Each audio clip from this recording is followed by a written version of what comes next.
एक घने जंगल में तरह तरह के जानवर रहते थे। उसी जंगल में एक बहुत ही चालाक सियार रहता था। वो ताकत में कमजोर था, लेकिन अपनी बुद्धि और चतुराई से बड़े बड़े जानवरों को भी मात दे देता था। जंगल के सभी जानवर उसकी चालाकी से परिचित थे, फिर भी कई बार उसके जाल में फंस जाते थे। एक दिन जंगल में भयानक सूखा पड़ा। नदी सूख गई और भोजन मिलना कठिन हो गया। एक दिन सियार भूख से व्याकुल होकर एक गांव के पास पहुंचा। वहां उसने देखा कि एक कुएं में पानी के साथ रोटी और मिठाई के टुकड़े तैर रहे थे। सियार को बड़ा लालच आया, लेकिन कुएं में उतरना आसान नहीं था। तभी सियार को एक उपाय सूझा। उसने पास खड़े बकरे को बुलाया और कहा, मित्र, इस कुएं में स्वर्ग का जल है। जो इसमें नहाएगा वो कभी बूढ़ा नहीं होगा। बकरा सियार की बातों में आ गया और कुएं में कूद पड़ा। सियार तुरंत उसकी पीठ पर चढ़कर बाहर निकल आया।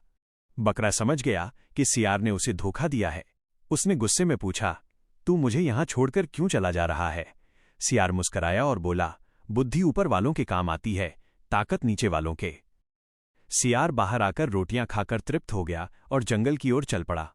बकरा काफी देर बाद किसी ग्रामीण की मदद से कुएं से बाहर निकला। इस घटना के बाद जंगल के जानवरों ने समझ लिया कि केवल मीठी बातों पर भरोसा नहीं करना चाहिए। सियार की चतुराई ने उसे उस दिन तो बचा लिया, लेकिन उसकी चालें सबके सामने उजागर हो गईं। कहानी की सीख, सिर्फ ताकत नहीं, बुद्धि भी जरूरी है, लेकिन चतुराई का उपयोग दूसरों को धोखा देने के लिए नहीं करना चाहिए।